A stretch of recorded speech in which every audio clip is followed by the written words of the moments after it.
bonjour. Le cours qu'on va faire Be'ezrat Hashem aujourd'hui sur Parashat Lech Lecha, c'est la suite de l'autre cours qu'on a fait hier. Vous savez que dans notre parasha, il y a deux personnages clés qu'on parle d'eux dans notre parasha, et on va essayer de continuer à parler d'Eliezer, et le prochain cours, on parlera de Hagar. C'était qui Eliezer, c'était qui Hagar? En réalité, c'était de la famille. Et les deux, c'était les enfants ou la petite fille de Nimrod. Il y a une machloket. Abraham Avinu demande à Eliezer, ce personnage qu'on voit dans notre paracha la première fois dans la Torah, il lui demande d'aller chercher un shidduch pour son fils, Yitzhak. Eliezer, il a un problème. À l'intérieur de lui, il dit, pourquoi aller chercher un shidduch pour ton fils Yitzhak? J'ai une fille. Ça fait des années que tu me connais. Ça fait des années que je suis ton meilleur élève. Damesek Eliezer, doleo mashke mitorat rabo. C'est-à-dire c'était le meilleur élève qui écoutait les cours d'Abraham, il partait donner les cours aux autres élèves. C'était l'élève qu'on pouvait lui faire confiance plus que tout le monde. Abraham Avinu, il sait la guerre qu'Eliezer il a à l'intérieur. Et Abraham, il lui dit, fais attention, je ne veux même pas que tu auras cette arrière-idée de marier mon fils avec ta fille. Pourquoi? Parce que toi tu es maudit et moi je suis béni. Et un maudit ne peut pas se coller à un béni. Eliezer, il s'en va avec un sentiment mal. Ça fait 70 ans que je suis ton serviteur. 30 ans avant qu'Yitzhak il est venu au monde. Quand Abraham il est parti faire la guerre contre les 4 rois et sauver Lot, c'était 30 ans avant que Yitzhak il est venu au monde. Et après, depuis qu'Yitzhak est venu au monde, jusqu'à qu'Yitzhak s'est marié encore 40 ans, je suis ton meilleur élève, ton meilleur serviteur, je suis l'homme de confiance. Qu'est-ce que tu as trouvé chez ma fille? Pourquoi tu me demandes une chose pareille de ne même pas avoir cette pensée-là? Chazal dit, pour la simple raison que Eliezer c'était un Kenaani. Et les Kenaanimes, ils ont un caractère mauvais. Et un caractère mauvais, ça rentre dans les gènes. Et si ça rentre dans les gènes, ça passe chez les enfants, chez les petits-enfants. Et il a dit ça, je ne peux rien faire contre ça. Si ta fille elle a un problème génétique, moi je ne peux rien faire. Si son caractère qu'elle a c'est génétique, on ne peut rien faire contre un caractère, alors je ne veux pas de ta fille. Ah, si tu vas dire, moi, Abraham Avinu, je viens d'une famille d'Avdei Avodah Zara qui faisait l'idolâtrie, mais il faut savoir, l'idolâtrie, c'est le sechel, c'est la logique. La logique, je peux la contrôler, je peux changer la logique de quelqu'un, mais changer le caractère de quelqu'un, je ne peux pas. Si ta fille, elle aurait fait l'idolâtrie, j'aurais pu changer ses idées, ses pensées, j'aurais pu. Mais le caractère, je ne peux pas changer. Et le caractère des Kenanim, c'est un caractère qu'on ne peut pas avoir chez nous. On ne peut pas. La preuve, moi-même, je viens d'une famille d'idolâtrie. Mon père, c'était le plus grand fabricant d'idolâtres. Alors, moi, je me suis amélioré, j'ai changé, j'ai fait des recherches, j'ai trouvé. C'est ça le problème qu'Abraham Avinu, il a eu avec la fille d'Eliezer, il n'a pas voulu.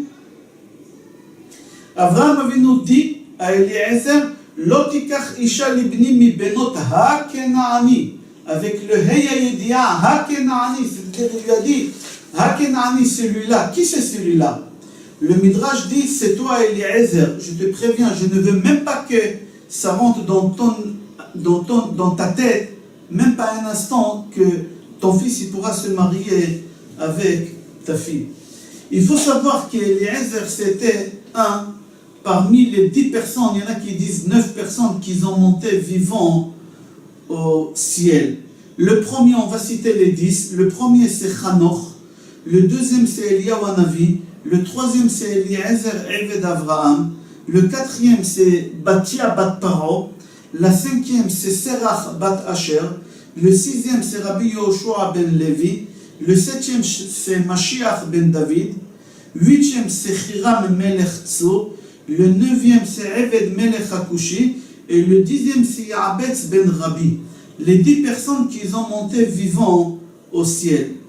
Au moment qu'on dit que la personne elle est montée vivante au ciel, est-ce que c'est vraiment il est monté avec son corps? Oui. Si c'est oui, Moshe Rabbeinu, quand il est monté au ciel vivant pour aller ramener la Torah pendant 40 jours, et après il est redescendu, les Malachim, ils ont dit à Kadosh Baruch Hu, Maleyilud Hisha Benenu, qu'est-ce qu'un corps, matière, il fait ici parmi nous? Un corps ne peut pas. Et comment ça se fait que les Malachim, ils disent pas ça sur Eliezer Eved Avraham, ou sur Serach Bat Asher? Comment ça se fait qu'ils ont dit uniquement sur Moshe Rabbeinu?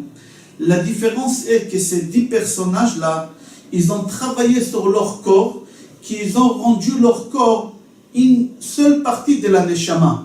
C'est-à-dire qu'ils étaient détachés de la matière et que leur corps, il n'était plus de la matière, c'était une seule Neshama. C'est pour cela qu'ils ont eu ce mérite de pouvoir monter vivant au ciel. Qu'est-ce qu'on déduit de là? Qu'Eliezer, le serviteur d'Abraham, c'était un tzaddik à tel point que son corps il était détaché de la matière et sa neshama et son corps ils sont devenus une seule identité. C'est ça Eliezer, Eved, Abraham. Chazal raconte qu'au moment qu'Eliezer il est arrivé à la maison chez Bethuel et son fils Lavan à Haran, dans son corps et dans son cœur, il avait une guerre intérieure extraordinaire. Lui, il a voulu que sa fille se marie avec le fils d'Abraham, avec Yitzhak. Mais Abraham Avinu lui dit, fais gaffe. Ani baruch ve'ata aruch, ve'en aruch nidbag bebaruch.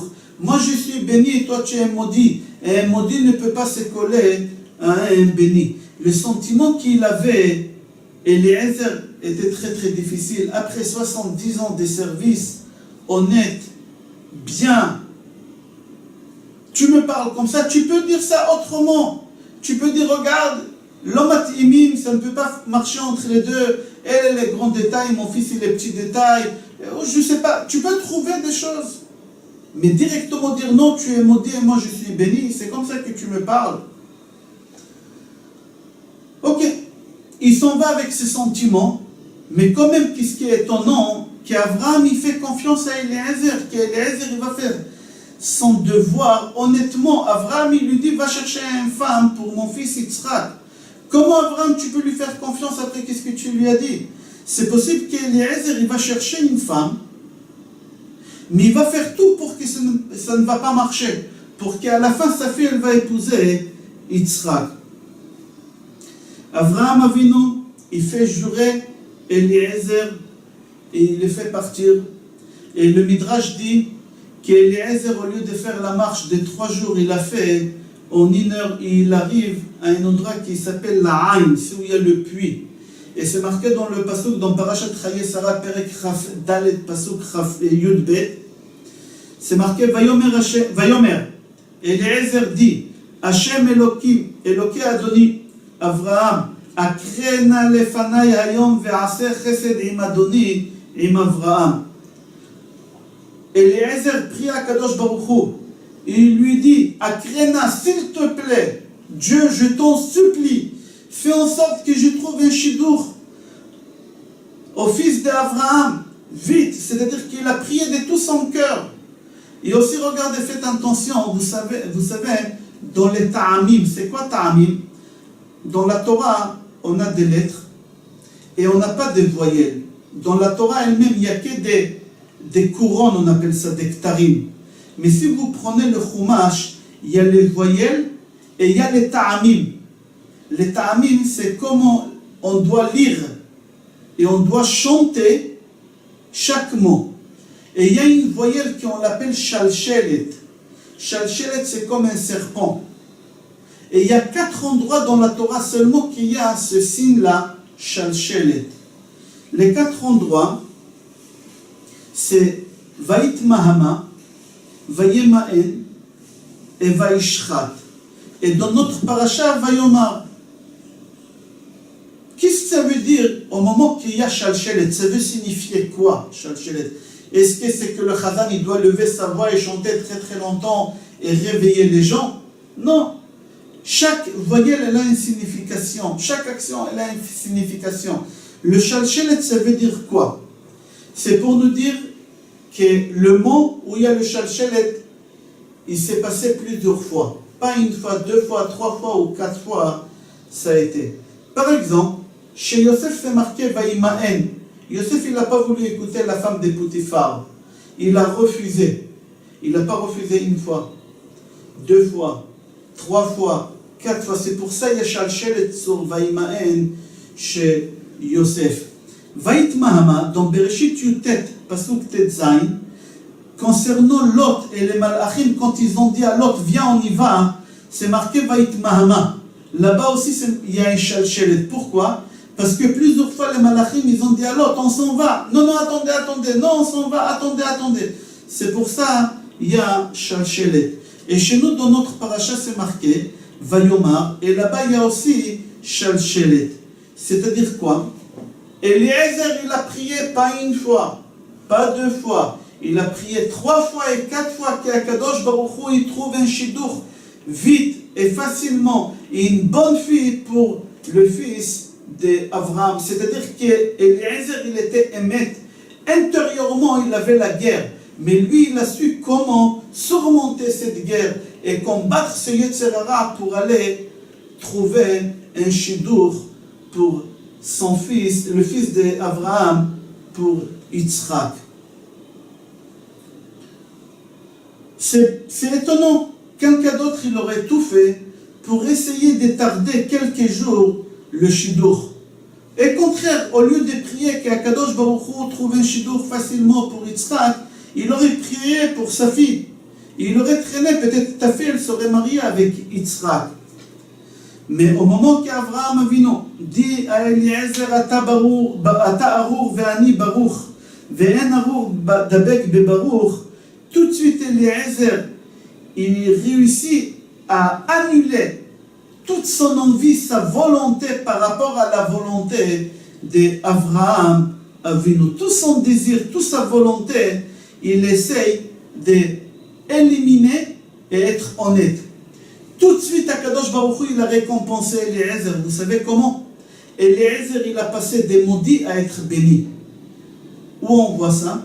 Au moment qu'Eliezer, il arrive à la maison chez Lavan, tout de suite, là-bas, ils lui disent Bo Baruch Hashem, lama ta'amod bachutz.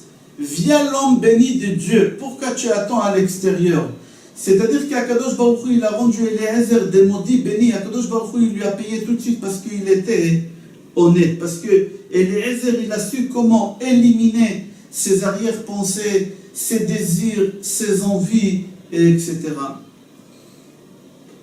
Au moment que la personne il arrive à ce stade-là, qu'est-ce qui se passe? Son corps, il quitte toute matière et il devient spirituel. C'est pour cela, Eliezer, il faisait partie de ces 10 personnes qui ont monté vivants au ciel. La matière, elle a quitté son corps et toute sa neshama et son corps, ils sont devenus spirituels. Eliezer, il représentait le Emet, extérieurement et intérieurement, comme Abraham Avinu. Chacun à son niveau. Je vous souhaite Shabbat Shalom, Bracha ve'atzlacha et Kol Tov.